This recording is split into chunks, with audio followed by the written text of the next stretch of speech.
the art of making our own choices before others' choices make us. Think about this for a moment. When you dance, your purpose is not to get on the floor. It's to enjoy each step along the way. Just as you enjoy every step of a dance move, so should you enjoy every step and progress you make in the journey of life. And you do this by knowing your purpose, by understanding the why. What pain do you want in your life? What are you willing to struggle for? Because that seems to be a greater determinant of how our lives turn out. Everybody wants what feels good. Everyone wants to live a carefree, happy, and easy life, to fall in love and have amazing sex and relationships, to look perfect and make money, and be popular and well-respected and admired. Everyone would like that. It's easy to like that.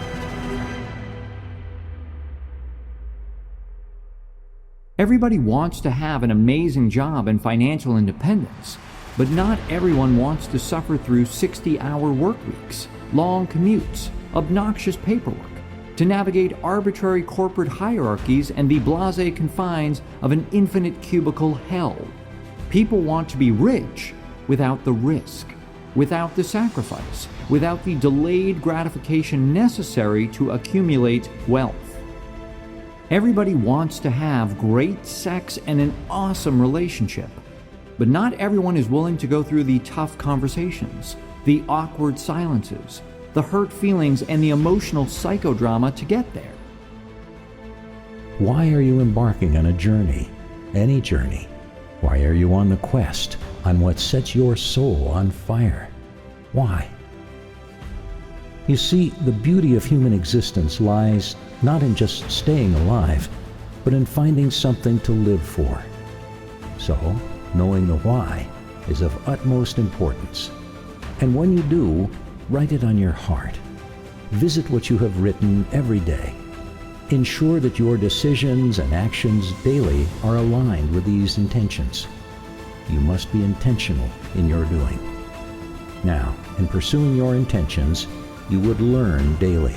There's nothing like a self-made mountain. In your journey through life, you would learn and unlearn. And to do this, you'll need the help of those who have gone before you, those who are living their lives with purpose. Find them and attach yourself to them. Because if you walk down the right path, eventually you'll make progress. On this journey of life, it's not going to be all rosy and smooth sailing. There are times when things will get a little bit confusing. There are times when you will fail. If and when that time comes, I'm going to need you to remember, falling down is an accident, but staying down is a choice. Be intentional. It was Abraham Lincoln who said, "I'm not concerned that you have fallen. I am concerned that you arise. If and when you fail, get back up. Failure is part of the growing process." The really successful people failed their way to success. What am I trying to say? Well, the thing you see is that many people have a negative relationship with failure. When you fail, ask yourself, what is this trying to teach me? Don't wallow in despair. That's not going to help you. Don't quit either, because that is when you have indeed failed. What you should do is take the lessons and do it again. Failure is not a death sentence. It is a growth process. As a matter of fact, the earlier you fail, the better. Now is the best time to fail. So fail early, fail often, fail forward. You can achieve anything in your life so long as you set a goal and work towards it. And importantly, you must believe in yourself and never quit. But I must warn you, there will come a time when you may cry and feel like you're failing at it.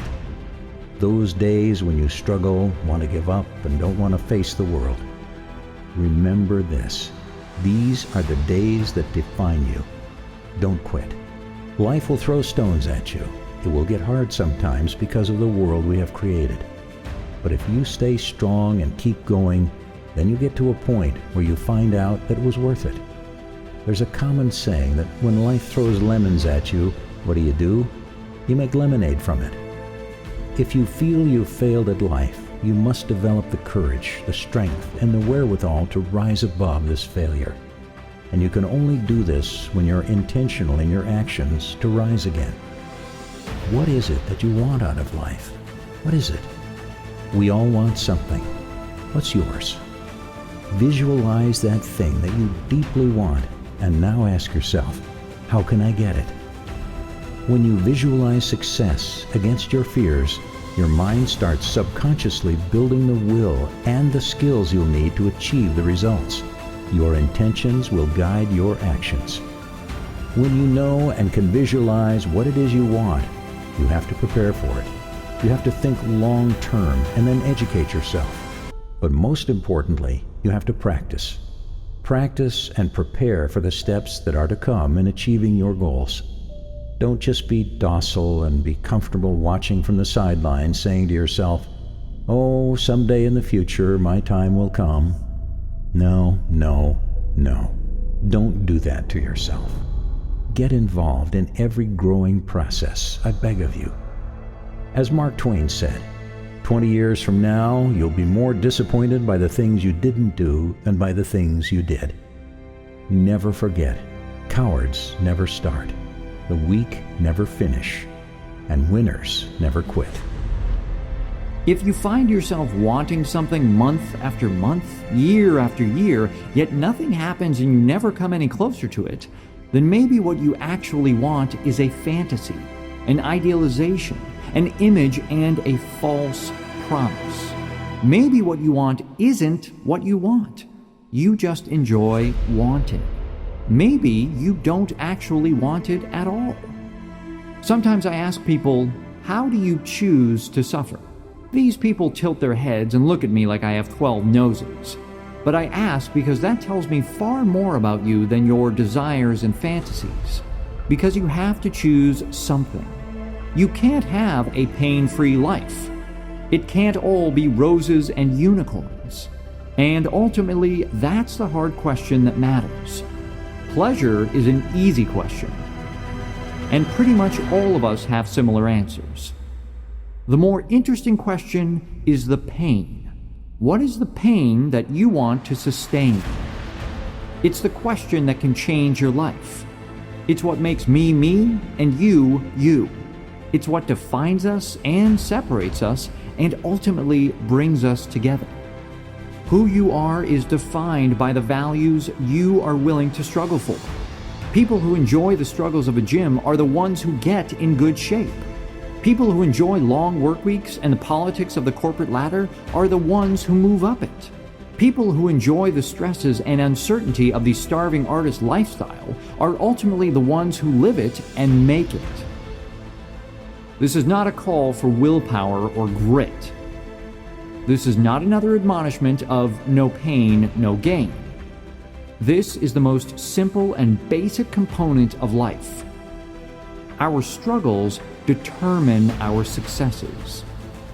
So choose your struggles wisely, my friend. Remind yourself again and again to set your intentions and be clear about them. Write them on your heart and revisit them daily. To do this, you must be clear about what you want and be detached from the outcome. Don't be concerned with how things are going to happen. When you're clear on what you want, then behave and take action in ways that support your heart's desire. Your results may be even better than you could have imagined. Be deliberate and be afraid of nothing. Embark on your life journey with intention. And as you do so, enlighten, engage, and empower those who need to learn, just as you are being taught by those who have gone before you. And I promise you, the world will be yours. Your tomorrow is guaranteed when you put in the work today. There is great power in being intentional.